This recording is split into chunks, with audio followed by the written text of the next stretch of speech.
Hey, everybody. Welcome to another episode of Sundays with a Cherry on Top. I am your host, Cherry, and it's Mother's Day today. So shout out to my mama, Mama Cherry, who is watching this. She better be watching this. Come on now. Okay. But anyway, a black woman created this shirt. You can only see the top half. It says a black woman, so it works. So, I'm a black woman. My mom is a black woman.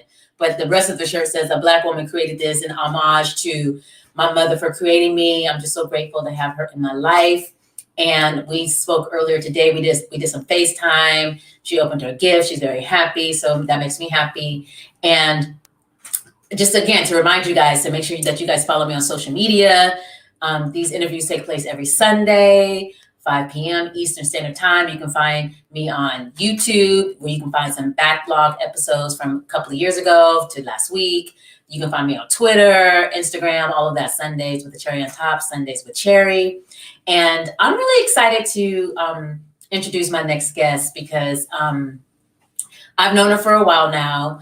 And I just, how like every week I like to talk about a fun fact about my guest and talk about something that I've discovered that I didn't know before. And one thing that is amazing about having Alysia on today is that in the interview, we're going to talk about Judas and the Black Messiah coming up. So we'll talk more about that later. So I don't want to talk about it now here. But I ran into her when she auditioned for that part, literally in this place called Carmen's here in New York City. And she was sitting at a table and I walked in and she literally told me about this audition process. And we just kikied and talked about Judas, in the script and part, because I had auditioned for it for a different part. But just, I feel like I've been there for the whole journey. I feel like I've been there from the very beginning. And that just makes me so excited to have her on because I literally remember her walking out of the audition for this. And if you guys haven't seen the movie, I don't want to give anything away, but she kills it in this movie. So all of them, it's an impeccable cast. And so I'm really excited to bring her on. And another thing you're going to find out in this interview that the theme of this interview today is what don't you do? Because she has worn many hats and she inspires me because of the fact that I've just been on this trajectory of just artist.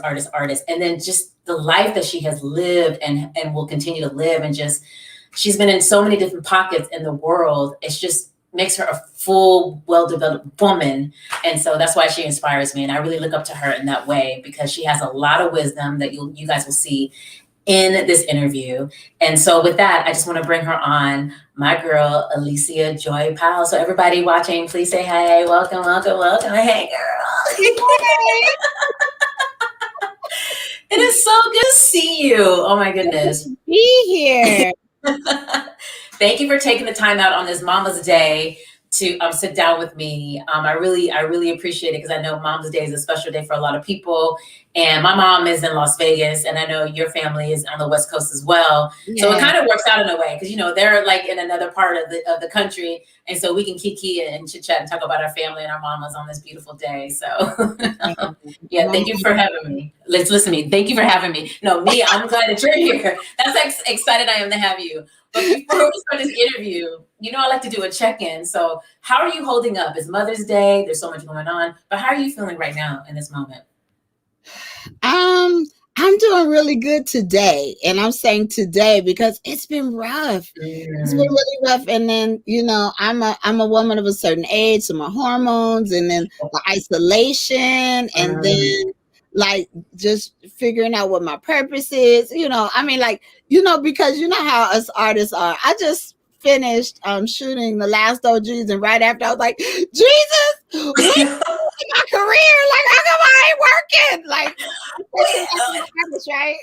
Wait, first of all, this is what I find fascinating and amazing because this, for artists who are watching this now and artists who will watch this later, that the journey, we all are on our own journey, but for you to have that moment, because we as artists, we on the outside looking in, we look at somebody like you who's working with this impeccable cast in this Oscar nominated movie, doing The Last OG, and you two have moments where you're like, what is going on?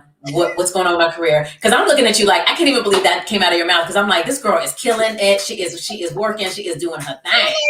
Jesus, did you have me in New York away from my family just to be a little church girl? What are you doing with me, Jesus? Yeah. Amen. I mean, I just got off the set and I'm like, okay, what's next? Okay. Amen.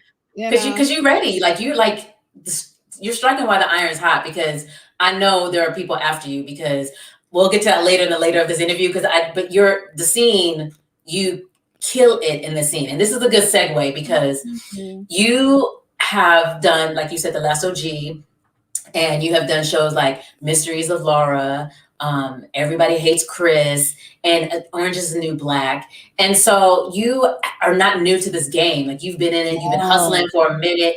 And so tell me, where did your love of the arts come from? Because here, as everybody's watching, this is a little montage of Alysia and her work. Like I said, she has been in so many, you'll recognize her in so many shows. So tell me, where did your love of the arts come from? My daddy. The bio is true. It's not a true Hollywood story. My parents met in an acting class. And so my dad was an actor when I was growing up. And I wrote a one-woman show, and it's in my one-woman show. But there was a child molester who was stalking me when I was like in the 6th grade. And the town that I grew up in was very, very free. We didn't even lock our doors, you know? And so we would, go and do stuff. We had a pool. I grew up with a pool, but we liked to go to the park pool, So I didn't realize this man had been stalking me for about 3 months. And he had showed up I remember him showing up at my school, at the park, like different places around town. I remember seeing this guy. And what happened was he started peeping in my windows. Yeah. And so the first night I was so petrified because there was a flashlight in my window. And our house was a big house. It was almost like a beach house. It wasn't a lot of curtains and stuff like that. Very open, because there was a little yard above the pool. That's where my bedroom was. That kind of was closer to the street side of the house. And so the second night I screamed and my dad chased him. And eventually the police caught up to him and found out that he had just gotten released from prison from molesting little girls. Oh, wow. And so I think my dad was petrified about that. And he had me under his wing, literally, after that. I went everywhere with my dad. So I would go on that with him and to the theater with him. And so I got to soak up his artistry, and I just fell in love. So we used to sit in his study and smoke meerschaum pipes. I don't know what that is. They looked almost like marble or whatever. They were like, you know what I'm talking about, right? So we would, put some old pappy or something like that in the pipes and smoke it. And then we would read his scripts. Wow. And so I just fell in love. And so I was in love with not only acting, but writing. I wanted to sing. I sang my family crazy. Everything was a concert. I remember my mom used to say, "Hey, wait, you get your own damn car." I'm not. You get your own damn car so you can sing like you want to sing. Like, oh my God, do we got to hear the whole album? Like, oh my God. I get that Nita Baker album, baby. I would sing the whole thing. And so music was my first love. Okay. And then, but my parents didn't want me involved in the industry because I was such an open child, and they were terrified for, me having rejection. They just didn't think I had tough enough skin to deal with the industry. But God always has another plan. No, listen, this is amazing, because thank you for sharing this. And this brings me so much joy, because, you're talking about, being with your father and reading scripts with him. And so with you wear so many different hats, right? You were a private investigator walking around with a gun. You were a nurse for 25 years. You a teacher. So with this love for arts, did you put it on hold to pursue these other things, or were you still doing that hustle with the other things? Because I mean, where did you fit that in if you're starting out as a little girl reading your dad's script, and then all of a sudden you're a private investigator? Because my mom, so they really did not want me a part of the industry. I remember when I was 14 and we lived in Altadena, California. And so there was this she was an agent, or she was a manager that managed kids in Long Beach. Okay. And I got her address. I took a bus all the way there. So what happened is my parents got me a diary so they could keep up with me. So I wrote in my diary that I was going to go meet this lady. I didn't tell them, but I told my diary. And when I got there, my dad met me. And I was like, like, I don't know how y'all know, but like, say I'm in Brooklyn and I went to the Bronx to go meet this lady. Wow. And they were like, yeah, you know, you're not going to do this, right? So they really stopped it. So I really didn't think that I could do it or that I should do it. But like music was a part of my soul and performing was a part of my soul. So my mom would always talk about the ABCD plan. Like, oh, not the D. She added a D on there. Yeah, she had an ABCD plan. So that's how all these other, things came up. And I just kind of fell into stuff. And my mom was always, whatever your strongest suit is, and that's what you should be professionally. You good with kids, you should be a child psychologist. That's how she was. And then she always told me, never marry an actor, baby. Two things she told me. She said, beware them Christians. Oh. And even though she was a Christian, but she'd be like, be careful, because I came up in the gospel industry too. She said, be careful of them Christians and never marry an actor. That's what she told me. So that was always in my head. Wow. So I don't even remember how I got into private investigating.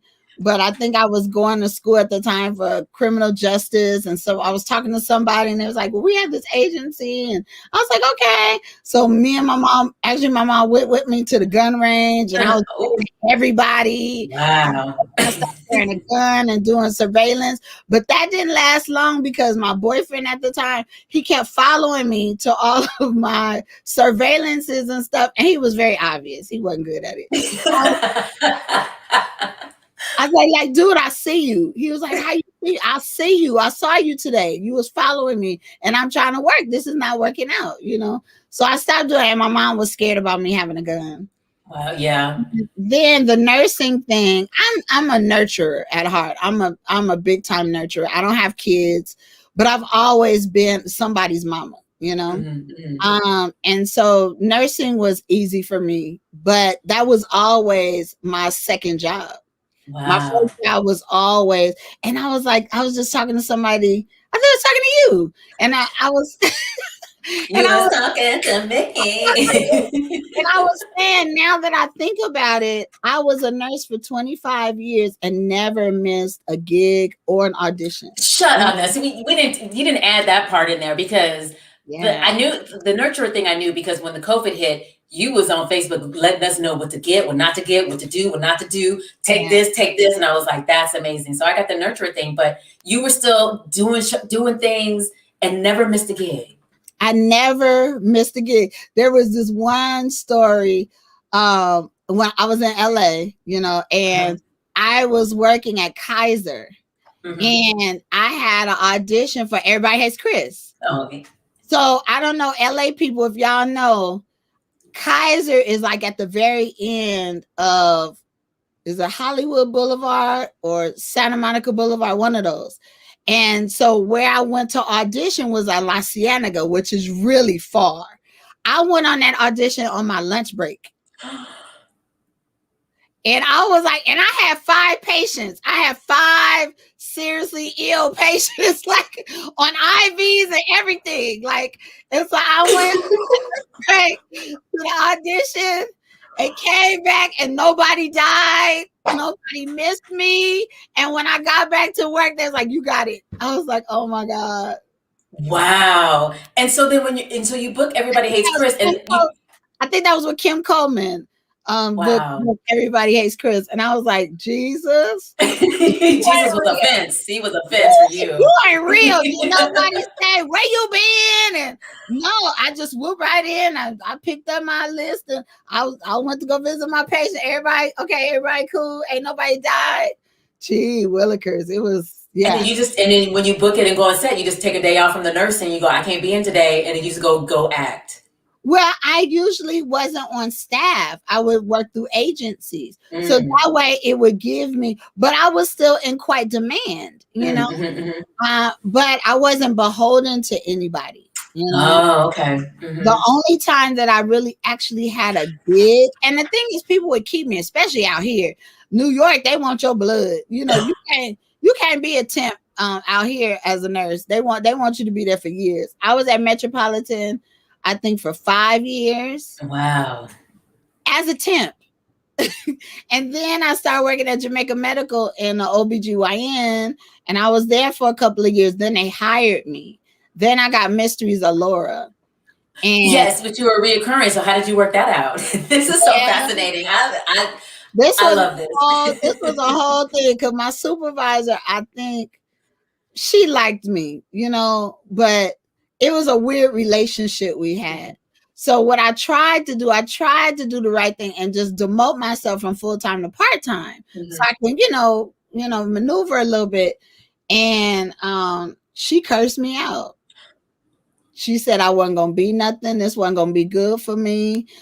This was a pipe dream. And how dare I, give up a good paying job to do something frivolous. And wow. She went in. When I tell you she went in, like the whole clinic was at her door, because I could hear what was going on. They're like, what is going on in there? And they was like at the door listening, because she went in on me. Wow. And I said, baby, I got to go. Good for you. Wow.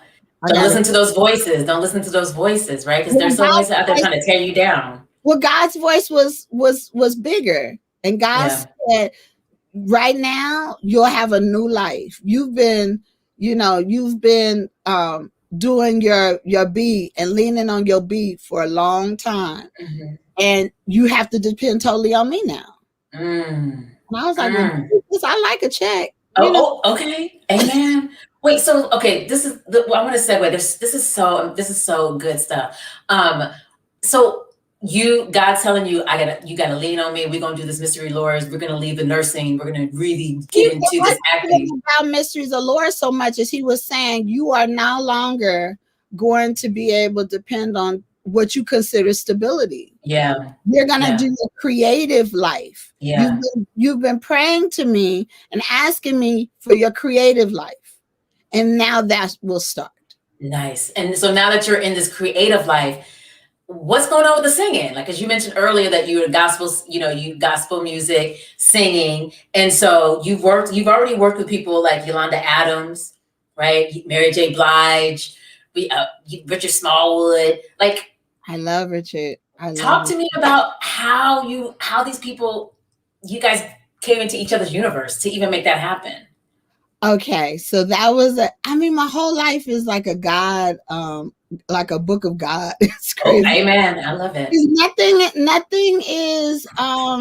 Nothing in my life has been ordinary. Everything has been extra extraordinary. It's almost like God said, you see me showing up right there? Yeah, that was me. Like, I can't even take credit for it. And I don't, because I know. The first time that me and my mom went to church together and joined a choir together, I didn't even know she could sing, because she never could get the words right. So I didn't think she could sing, because she could never string the words together. What I mean? So once we was in the choir, I was like, Clemmy Love, you all right, girl?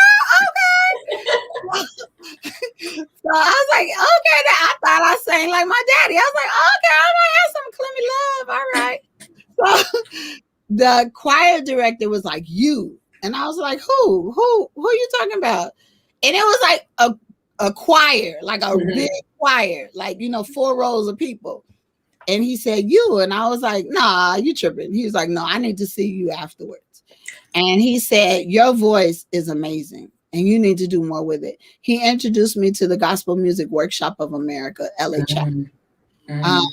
And that organization, you are not a gospel singer if you cannot be a gospel singer if you have not come through the GMWA. Oh, wow. Okay. That's just it. between that and having rhinestones and feathers on your costume, that's makes you a good gospel singer. You gotta have the rhinestones on your costume. You have to. If you don't, then you can't even get your good Mimi in without on your sleeve. You know, ask Bobby Jones. You can't do it. You don't went way back, okay? You can't do it. It don't come out right. The notes don't formulate if you don't have feathers or some good rhinestones, sparkly rhinestones. Oh my goodness. So I went through that as an artist. And then there were people who took me under their wing and started showing me the business side. Mm-hmm. Then I started managing artists, which was a whole nother thing. And then God brought me back full circle to acting. So even though I grew up in the industry, I'm kind of a late bloomer because I've only been in the business about 25 years. So. Wow. And so is singing something you're still going to pursue, or you're pursuing, or you're just like, I'm just going to I mean, of course, if a character's like, you're going to sing this gospel song, you're going to do that. But like, are you going to have that as a part of it? Or are you going to still be in do you have a gospel album coming out, I guess is what I'm saying? No, nothing like that.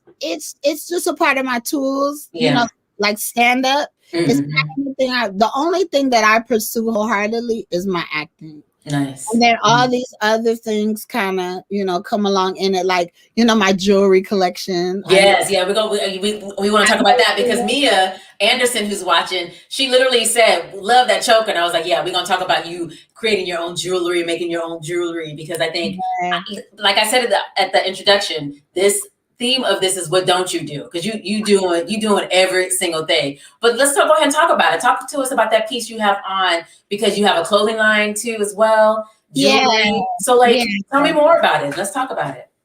So like this piece right here, this is leather. Mm-hmm. This is leather choker with the turquoise. I love stones. Mm-hmm. And so you know how it started? Talk to me. This is how it started. Like my poetry came out of it, like everything centers around something. Yeah. So I was doing Ma Rainey in LA. Mm-hmm. And so I love creating my characters. I love going to the thrift stores and buying furs and all this stuff, right? I had a tea set. I will put my Coca-Cola in a tea set. I know, right? I had 4 changes and I sang like 6 songs in that show. I love it. Even the play is not even about Ma Rainey. It's about the guys, you know, but the way we did it, you was like, you coming up with 6 songs. Yeah. I sang. And so that was a part of it. I was trying to find jewelry for these costumes that I had made, you know, and I couldn't find it. So I started making jewelry. And then when I came to New York, at my church, it was a couple of the good girlfriends that was staying after church, like till the church shut down. I was like, what y'all doing over here? What y'all gossiping? What y'all doing? And they was like, we're making jewelry. I was like, what?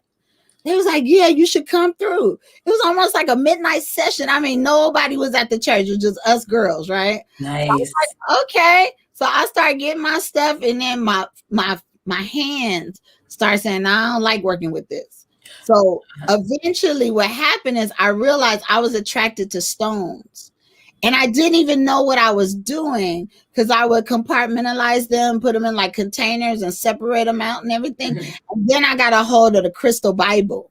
Oh, yeah. Well, then the rest is history then. Yeah. The Bible told me like the energies and where it was from and the healing capacities. And I was like, oh my God, I was doing this already. I didn't know. So yeah, I'm very much attracted to stones. So I love it. I make jewelry out of stones. Yeah. So wait, so when people watch this now and they'll watch this later, like Mia's like, I love that choker. What if she want a piece, you know, like choker, like a copy, something. She wants the earrings and a matching choker. How's she gonna be able to get a set? She can holler at me. I might have Mia, come on, Mia. So people can reach you on any social media to say, hey, I want a choker. Yeah, I mean, like I had a friend of mine. I haven't been doing jewelry like regularly like I used to. Yeah. But like I had a friend of mine, like I need Christmas gifts. I need 15 sets. Can you do Mm. that? And I was like, okay. I made 15 sets for her and sent her pictures of everything before I finalized them and put hooks on them and everything. I make hooks and all that stuff. Like who is, who's pierced, who's not pierced. So I Yeah. put clip-ons on the ones that need it and, like that. So I customed them for her.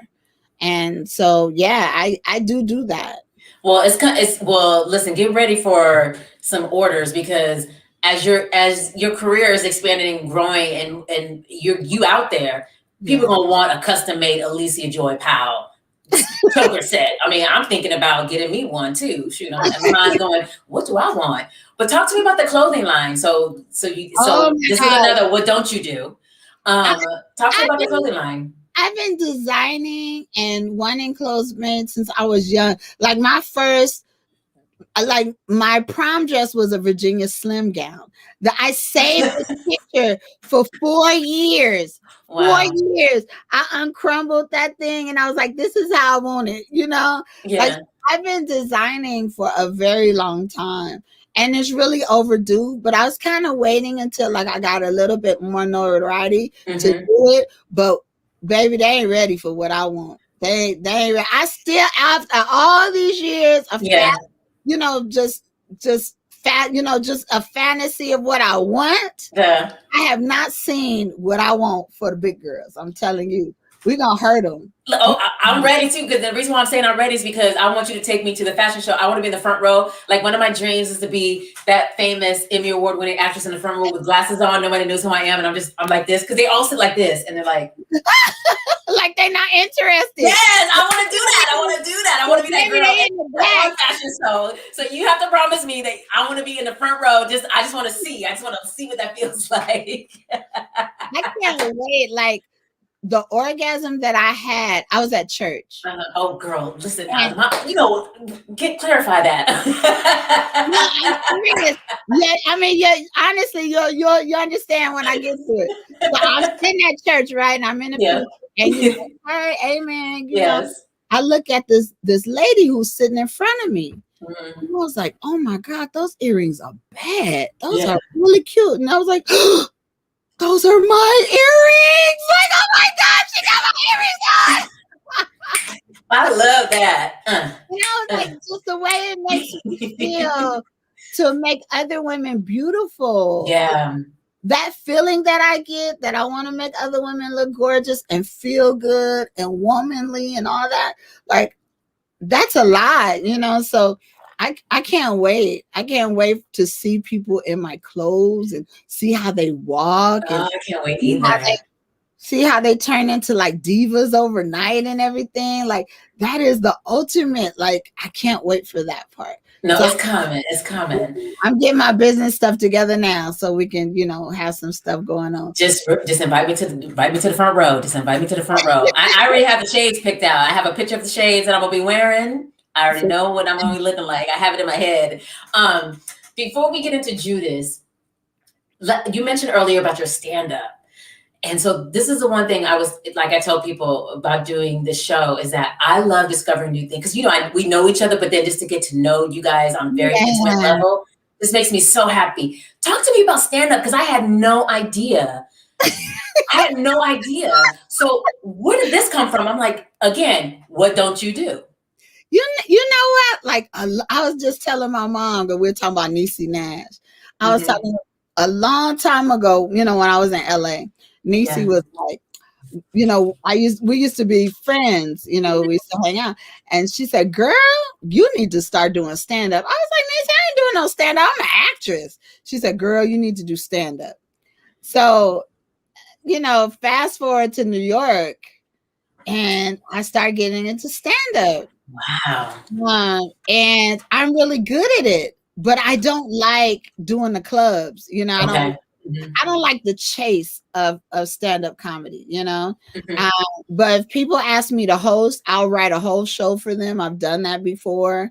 I've had shows where I've written a whole show and then invited a couple of women to be in it with me. And, I've done that, I've hosted a show before and, they need to extend. I end up having to do a 15-minute set right there, off the top of my head.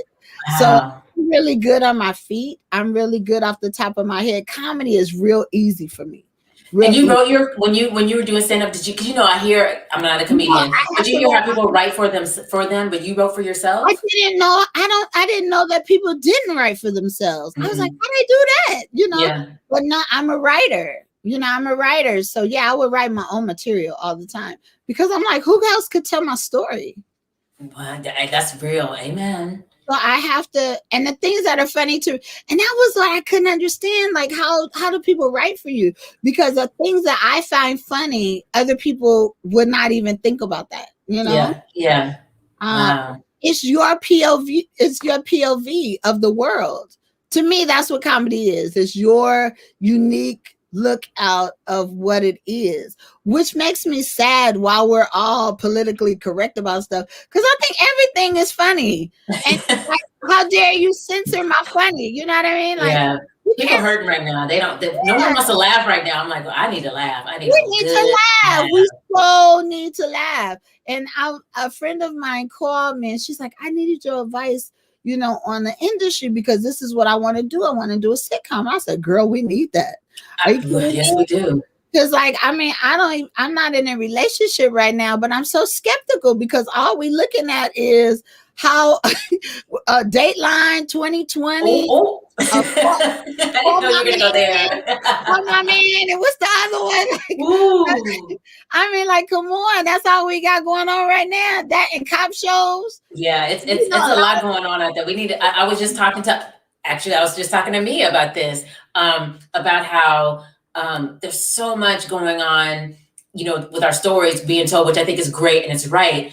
And some of it just triggers so much of our trauma in a way because we do need to heal from it. I get it, but I also want there to be a balance, right? It's like you watch, some people I see on social media, they're watching them, and then I'm like, okay, afterwards, I need to put on Eddie Murphy Raw, or we need yeah, to watch a 40-year version because I need to laugh because there's so much yeah. going on. So finding a balance is very important. Some of the things that we're watching, it's like you need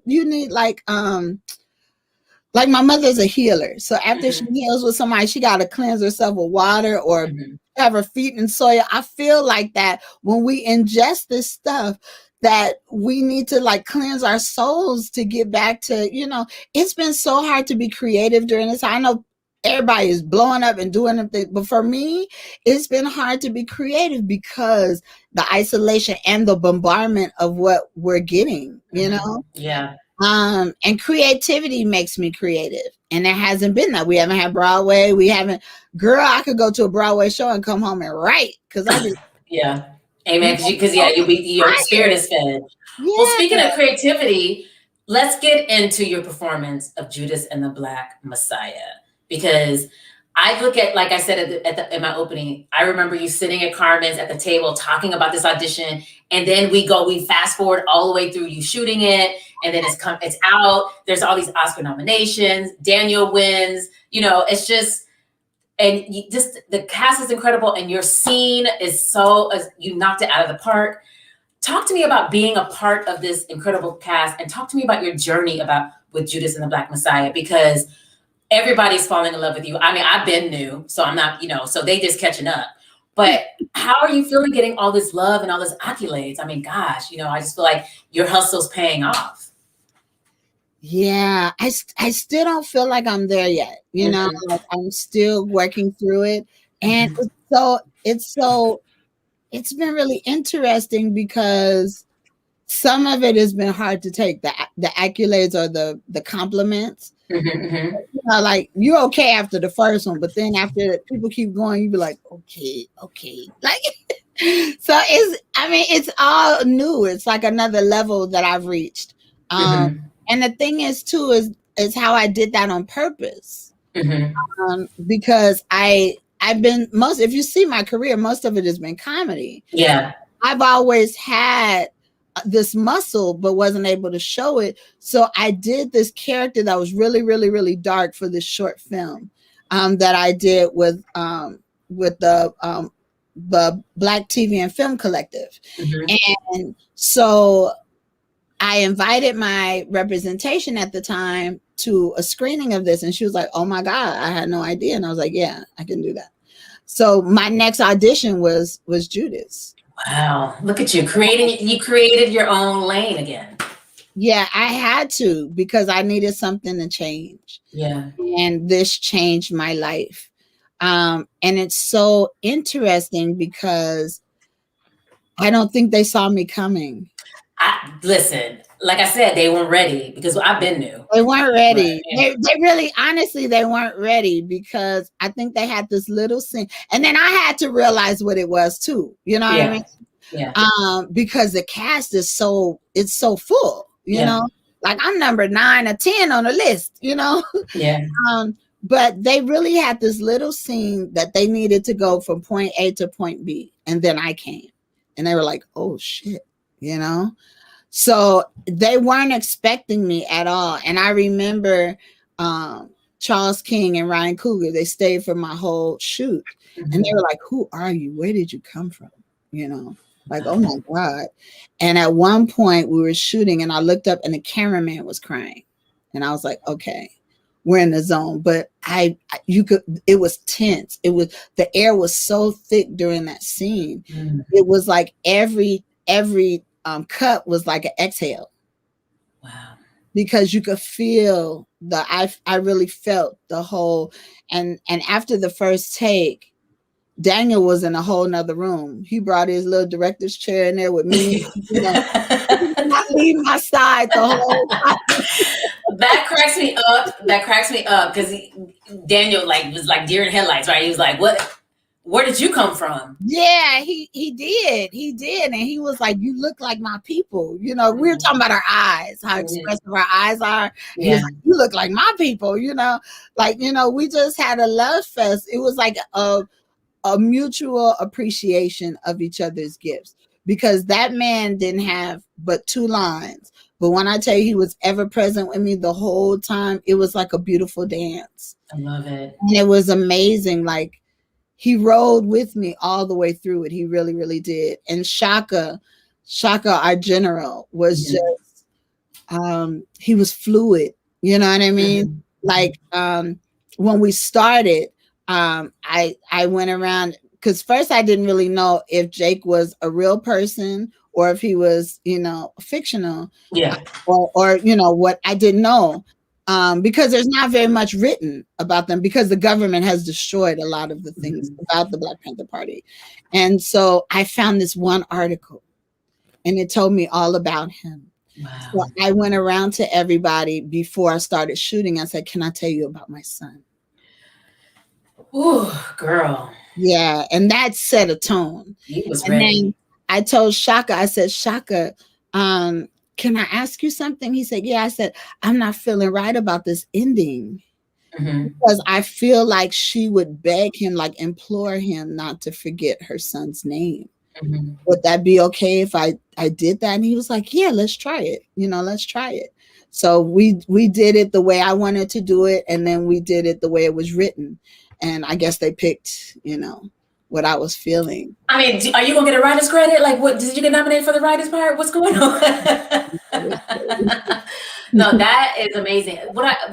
First of all, I love the fact that Daniel wouldn't leave your side, because I want to know what that feels like. I want to know when I'm walking down the street, I turn around, I'm like, hey Daniel, like, he's just right here. Like, I love that story.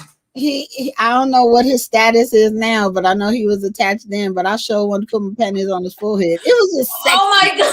I can't believe you just said that. I understand the whole, I can understand how actors work together and end up, together, because that energy, you know what I mean? That energy that you exchange is just so, and he's so magnetic, Yeah. And I know a lot of women that say they're very attracted to him.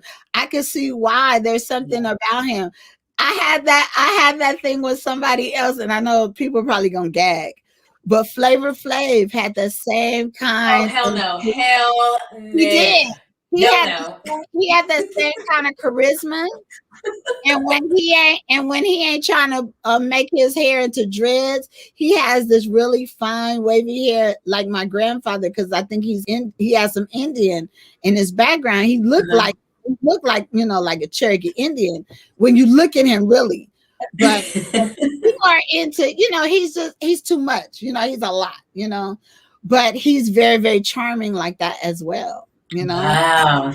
Well, And you know, so he had his own show because like Miss New York was after, you know, she was chasing after him, and then I can't remember the one who won. I see her face, but they had their own show for a hot minute. Flavor because Flav and he that has girl. it's this chemistry that he has, and he knows it. He definitely knows it. He's a ladies' man for real. And so Wow. there's certain people who have this magnetism about them, Mhm. you know, that you're just drawn to, and you can't wait to do that dance again, or you can't wait to, you know, it's definitely an artist thing because Yes. you live for those kind of real moments where you're in full display of your gifts and Mhm. everything is working. And in that moment, everything was working. You know, it was just working, and it was nothing but God, because I felt the ancestors in the room. I Nice. felt the weight of every mother who had ever had a child who was a victim of police brutality. The day Yeah. we shot, the Botham Jean Yeah. verdict was coming in. At the very time we were shooting, that verdict was coming in. So like I had help, you know, Yeah. like Yeah. it was, Yeah. when I tell you, it's definitely a whole thing that came together to create that. And the legacy of Fred Hampton, you know, getting to know Mama Akua, and the relationship I have with Chairman Fred Jr., and the relationship I have with Jake Winter's family. Like I Mhm. was able to communicate with all the families, with Mark Clark's family, who Oh, died that's amazing. when he Yeah. was 22, and Jake was only 18. And what was And that process like? Were they there on set for you to talk, or did you have meetings with them before? Or oh, actually, when I shot, it was the first day of shooting. So the only person I really got to meet out of the whole cast was really Daniel. oh wow, okay. And then Charles King and Mhm. Ryan. So I haven't met everybody. Yeah. Everybody else, like Lakeith and Mhm. Algie, I've met over social media, like us doing, you know, media stuff, and meet them over Wow. social media. So I Uh-huh. still haven't met. And then Chairman Fred, we talk a lot on the phone. Nice. He's my precious one. And the same thing with the family. The families reached out to me on social media. Oh So wow, okay. I scheduled a Zoom call with Shaka and one of the writers, Mhm. Wilberson, and yeah, and then some of the family members, like Jake's sister, Wow. um, one of Mark Clark's family members. There was some other family members that was on the call, Mhm. um, because there was a lot they didn't know, you know. Um, Wow. but I brought all the families together, and so all that stuff happened afterwards. Yeah, Mhm.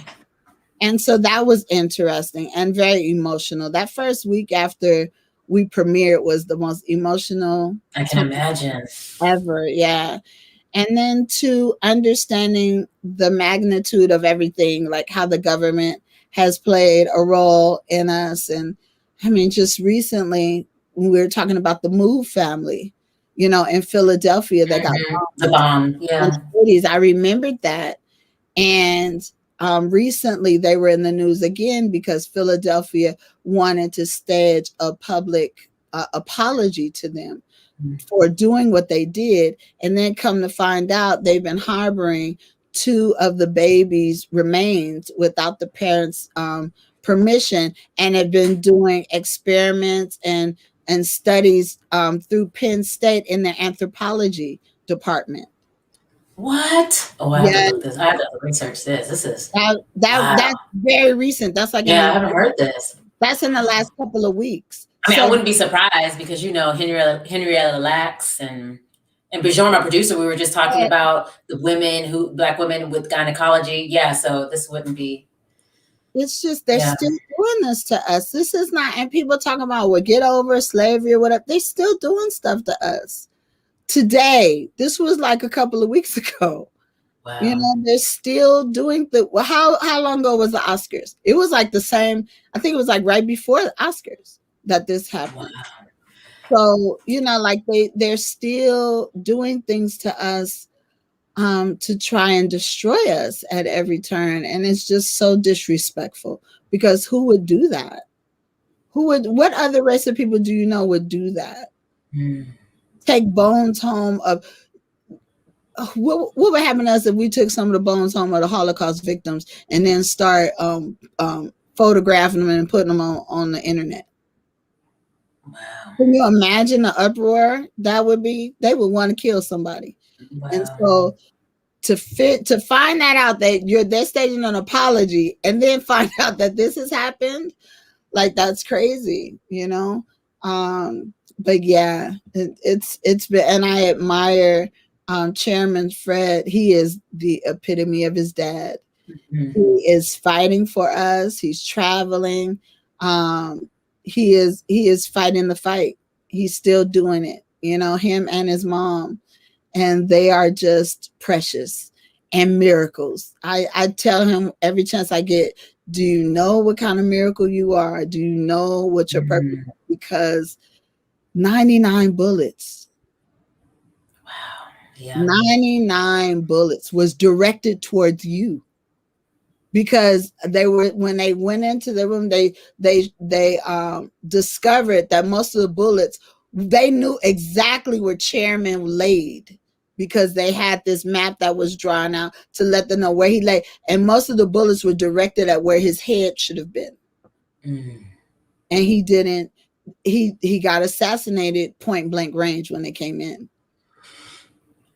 So for Mama Akua to be laying on top of Chairman Fred to protect him and she not get hit is a miracle. That is only the angels in heaven who surrounded her that day and protected the seed that she had in her, that she then gave birth to a couple of weeks later after that.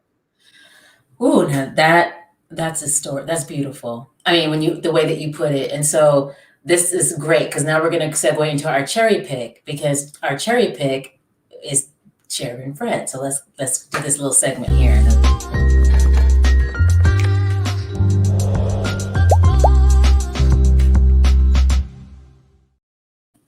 So talk to us about your cherry pick. Oh man, Chairman Fred. Yes. And the Cubs. They have an organization called Save the Hampton House, and before all of this, they were in trouble. Look at him. Before this, the home where Fred Hampton grew up was in trouble, and through this movie and all the oh my gosh, look at him. We've been able to save, the house. And also funds have continued to come in for them to do the work that he does. This man gives his life to travel all around the country, to fight for our rights, to support families, to do all kinds of things. Also, they're continuing to fight to free some of the political prisoners who are still like in jail now. Some of them you guys are aware of, and it does take money to do what he does, though he doesn't ask for much. He is, whenever I think about a charity, and not that they want charity, but anytime that I think of a cause that I need to support, this is the life I want to support. I want to support his fight and his journey and all the things that he does to make things better for us, because the Black Panther Party still continues through his legacy and through Mama Akua. Look at her. Look at Queen. Wow. No, this is so blessed to know them, because recently I saw they did an interview and she mentioned me. And I was like, oh my gosh. You better be mentioned. Listen. Like, oh my gosh. And I'm just so honored. This movie has given much more to me than monetarily. It's really changed my life. It's changed the way I think about things. And I think I'm safe to say that I believe that has been the effect of the whole cast. There is one clip on air that makes me cry, because I know what the journey was. Daniel at the after party, Daniel is Oh yes, I saw that. holding his Oscar, and Yeah, he could feel Chairman Fred come up. He didn't even look up. He just felt him, yeah. and that embrace. And then, like, Daniel Chairman, just loses it the way he he starts to. did. Yeah, Chairman Fred was such not only a brother to him, but a father to him. And I could tell the way he was holding him, like he was shielding him from the press, but hmm they were also having their moment and they couldn't stop hugging. Like they knew all of what that moment meant yeah. and what it took for all of us to do our jobs that way we did it so the story could come together. And what a beautiful story it was, and how beautifully told it was. So if you guys have any kind of extra funds in your pocket, Amen, if you amen. want to Yeah. support a worthy cause and a fight that the Black Panther Party continues, please donate to SaveTheHamptonHouse.org. On I think it's Save the Hampton House with Yeah. a money score for Cash Oh, App. Cash App. Okay. Yeah. But yeah, you could definitely go to Save the Hampton House and look Chairman Fred up and see all the amazing work that he's doing. I'm going to go to Chicago in August because it is the anniversary of Fred Hampton. I believe it's his birthday. Mhm, mhm. And so I'm going to go and spend that because it's a big celebration in Chicago, and I'm definitely going to be there. So it's like I've gained a whole family, that I didn't have before, and I'm honored. I love this. Listen, oh my gosh, but that's the perfect note to end on because this you just brought so much insight and joy and love and just the way that because when I say you meaning us, like we watch the movie, we see that Fred Hampton's son is here, but the way that you describe it about the 99 bullets and the way mom protected him and how a miracle he is, when you put it in that way, you realize that's how you see how God works, right? Yeah. And so I just want to say thank you so much for saying yes for this interview on Mama's Day. We talking about mamas and protecting their babies, which is so perfect. And I want everybody who is watching to say goodbye to Alysia. And Alysia, again, thank you. This was such a beautiful, beautiful interview. I had such a good time. And we're definitely going to talk after this. So I'll see you in a minute. Okay. Bye. So guys, what do you say after that? Just happy Mother's Day to all the mamas out there. Happy Mother's Day to my mama who's watching. She better be watching. She told me she was gonna be watching. And Save the Hampton House. What a great cherry pick for this week. If you haven't seen Judas and the Black Messiah, make sure that you do that. And I do have an idea of who. Well, I'll say this because usually I put up a next up picture for who's going to be next, and I have somebody in mind. But their shooting schedule may or may not work out. So I don't want to say who it is and then they can't show up and then I have to find somebody else. So that's why I don't have the next up picture yet because I had them confirmed. But people stay booked and blessed. So he's booked and blessed. And so we'll see what happens as a man. Just that's the only clue I'm gonna give you. And I'll keep you posted. Look for the posting on Instagram and YouTube, and I'll send an email out to let you know who it is once they can confirm for next Sunday. If not, I'm going to find somebody else. So that's it, guys. I love you. Thank you for joining me every single week. And I'll see you next Sunday with the mystery guest. Yeah, bye.